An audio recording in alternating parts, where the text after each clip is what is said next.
Laura Ingalls Wilde said, "Our hearts grow tender with childhood memories and love of kindred, and we are better throughout the year for having in spirit become a child again at Christmas time."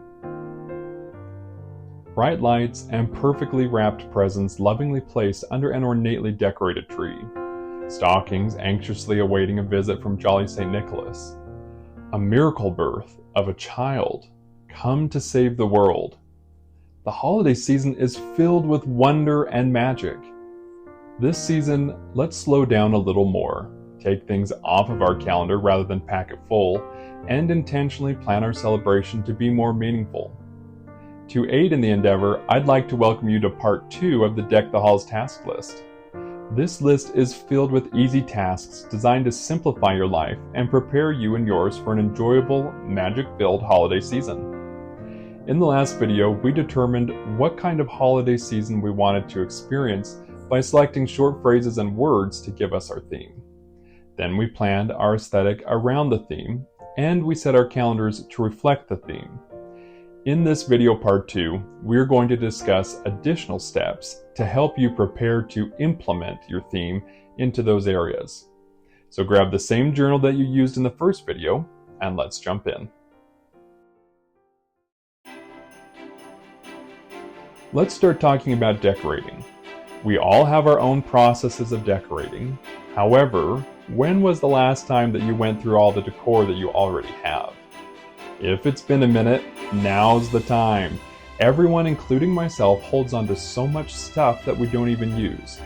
So I would encourage you to open every box, pull out every item, and test every string of lights. Sift through and find the decor pieces that will match this year's color coordination, and set them aside. Then, decide what decor could be repurposed to match your chosen aesthetic. For instance, adding your themed colored ribbon to figurines or even painting ornaments with your chosen aesthetic colors could be really fun activities to reuse what you already have and create a seamless story through your decorating. Whatever's left or whatever you haven't used in a few years that's just taking up space, now is a great time to donate it to a local thrift store. Decluttering every couple years is always a good idea. Once you've determined what you already have, you can better decide how to replenish what was donated and replace it with decor in this year's color choices. Let's talk about Christmas lights for a moment. There are so many kinds of Christmas lights. I recently updated the lights on my main tree in my living room to cluster lights. These little lights are awesome. Each light is so much closer to each other on the string, making it possible to pack more lights on my tree than ever before. They are smaller than the incandescent lights and less distracting. They're also LEDs, so they don't use as much energy as incandescent lights. And I can use less string on each branch because there are more lights per string. These are a game changer. I can string lights on my tree quicker than I ever have before. In fact, I'll be doing a Christmas tree decorating video soon, so stay tuned on how I use these amazing lights. Now that you've cleaned out the shed, repurposed your old decorations, and donated what you're no longer using, it's time to start replenishing.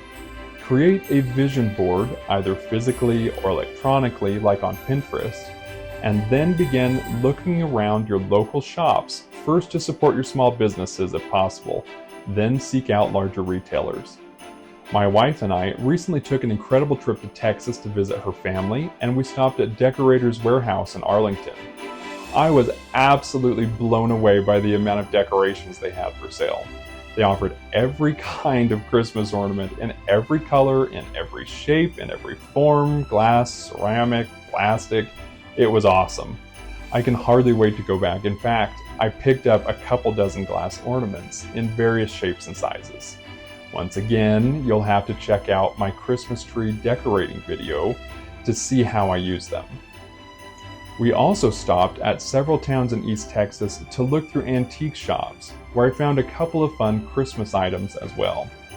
You never know where you're going to pick up your next piece. While you begin your hunt for decorations, think about how you can arrange your home to incorporate your Christmas decor. Maybe consider changing things up from how you normally decorate. Make it unique and different from years past.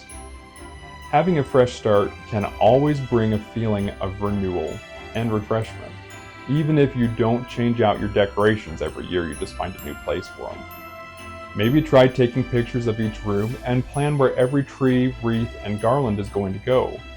Then, when you're ready to decorate, you already have a plan, and it takes the guesswork out of everything, making the setup even easier. Are there spaces where you want to include more Christmas decorations, but you just simply don't have the space to do so? Last year, I realized that we didn't have very many decorations in the kitchen because we didn't have enough space. So this year, I spent some time brainstorming and came up with an interesting idea. We have a balcony attached to our kitchen, and I'm sure that if I did something on the balcony of our apartment, it would tie in some more of the Christmas magic when the blinds were open. So this year, I'm going to do a garland and a couple of small trees around our railing. I also found some solar Christmas lights, and even though it's winter, they only need a few hours of daylight to charge.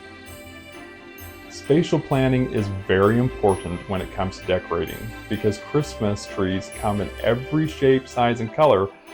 I can guarantee that you can find one that works for your space. In fact, the first apartment that my wife and I lived in was a one-bedroom apartment with a grand total of 375 square feet. It was small. There was literally no extra space after we moved our couple of pieces of furniture in.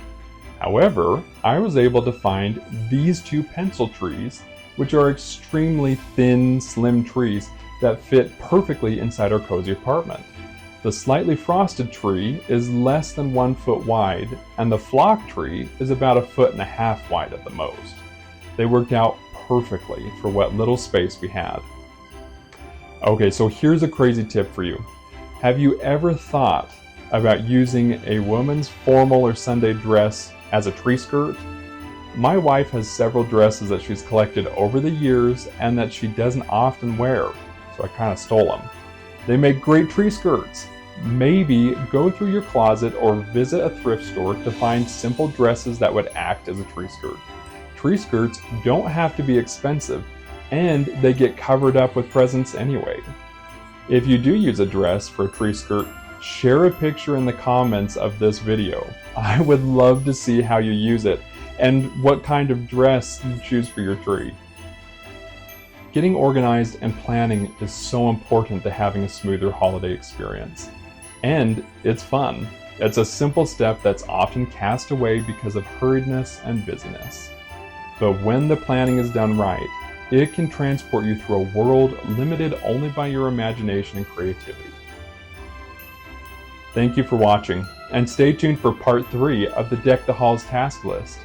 Always remember that life is full of simple joys.